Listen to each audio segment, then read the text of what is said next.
Rewa collector Narendra Kumar Suryavanshi एक बार फिर अपने अलग अंदाज को लेकर चर्चा में हैं। इस बार कलेक्टर साहब किसी एयर कंडीशन गाड़ी से नहीं बल्कि अधिकारियों के साथ साधारण नॉन एसी बस में सफर कर जिले के सबसे दूरस्थ और सीमावर्ती गांव पूड़ी तहसील त्योंथर पहुंचे। यहां उन्होंने रात के समय बरगद के पेड़ के नीचे चौपाल लगाई, ग्रामीणों से सीधे संवाद किया, उनकी समस्याएं सुनी और कई मामलों में मौके पर ही अधिकारियों को सख्त निर्देश भी दिए। मुख्यमंत्री डॉक्टर मोहन यादव की मंशा के मुताबिक शासन की योजनाओं का लाभ अंतिम व्यक्ति तक पहुंच रहा है या फिर नहीं, इसका जमीनी स्तर पर जायजा लेने के लिए कलेक्टर ने यह अनोखी पहल की है। गांव के शासकीय प्राथमिक विद्यालय परिसर में प्रदेश के राज्य वृक्ष बरगद के नीचे रात में चौपाल का आयोजन किया गया, जहाँ बड़ी संख्या में ग्रामीण अपनी समस्याएं लेकर पहुंचे। चौपाल की शुरुआत करते हुए कलेक्टर नरेंद्र कुमार सूर्यवंशी ने कहा कि मैं यहां आपकी परेशानियां सुनने और उनका समाधान करने आया हूं, तो जो भी आवेदन मिलेंगे उनका तय समय सीमा में निराकरण किया जाएगा। शासन की योजनाओं के क्रियान्वयन में जहां भी बाधाएं होंगी उसे तुरंत दूर किया जाएगा। कलेक्टर के साथ जिले के कई विभागों के अधिकारी भी मौजूद रहे ताकि लोगों की समस्याओं का समाधान मौके पर ही किया जा सके।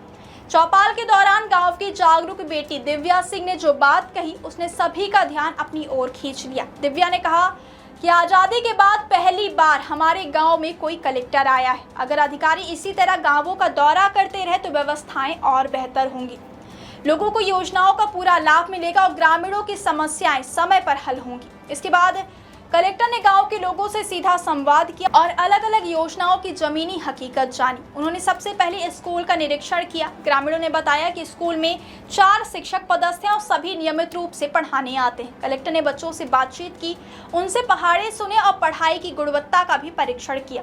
बच्चों की पढ़ाई से संतुष्ट होने के बाद उन्होंने शिक्षा विभाग के अधिकारियों को स्कूल भवन की मरम्मत तत्काल कराने के निर्देश दिए। इसके बाद कलेक्टर ने आंगनबाड़ी सेवाओं की जानकारी ली। महिलाओं ने बताया कि गांव में 4 आंगनबाड़ी केंद्र संचालित है, जहां गर्भवती महिलाओं को टेक होम राशन दिया जाता है और बच्चों के साथ साथ महिलाओं का नियमित टीकाकरण भी किया जाता है। हालांकि चौपाल में ग्रामीणों ने बिजली व्यवस्था को लेकर गंभीर शिकायतें भी की हैं। ग्रामीणों ने बताया कि गांव में बिजली की केबल खराब हो चुकी है, जिसके कारण बार बार लाइन फॉल्ट होता है और कई घरों में अब तक बिजली के मीटर भी नहीं लगाए गए हैं। इस पर कलेक्टर ने बिजली विभाग के अधिकारियों को तत्काल कार्यवाही के निर्देश दिए। उन्होंने कहा कि खराब केबल तुरंत बदली जाए, गांव में विशेष शिविर लगाकर सभी घरों में समय सीमा के भीतर बिजली मीटर लगवाए जाएं और साथ ही सड़क किनारे झुके हुए बिजली के खंभों को सीधा करने और लटकते तारों को भी तुरंत ठीक करने के निर्देश दिए। चौपाल के दौरान राजस्व विभाग से जुड़े कई आवेदन भी सामने आए। ग्रामीणों ने सीमांकन, बंटवारा और अन्य राजस्व मामलों की शिकायतें कलेक्टर के सामने रखी। इस पर कलेक्टर ने नायब तहसीलदार, राजस्व निरीक्षक और पटवारी को कड़ी चेतावनी देते हुए कहा कि सभी आवेदनों का समय पर निराकरण सुनिश्चित किया जाए। कलेक्टर ने स्पष्ट शब्दों में कहा कि जनता को अनावश्यक रूप से कार्यालयों के चक्कर नहीं लगाने पड़ने चाहिए। इसके अलावा राशन व्यवस्था को लेकर भी महत्वपूर्ण निर्देश दिए गए। उन्होंने अधिकारियों से कहा कि जिन पात्र परिवारों को अब तक खाद्यान्न पर्ची नहीं मिली है उन्हें तत्काल पर्ची जारी की जाए और हर महीने नियमित रूप से राशन उपलब्ध कराया जाए। समाज कल्याण योजनाओं पर भी चर्चा हुई। कलेक्टर ने बताया कि पेंशन योजनाओं की राशि स्वीकृत हो चुकी है और बजट मिलते ही सभी पात्र हितग्राहियों के बैंक खातों में पेंशन की राशि भेज दी जाएगी। उन्होंने गांव की अधूरी नगर योजना को जल्द पूरा करने और हैंड पंपों के पानी की शुद्धता सुनिश्चित करने के भी निर्देश दिए हैं। चौपाल के दौरान राजस्व से जुड़े 2 मामलों में अवैध कब्जे की शिकायत भी सामने आई।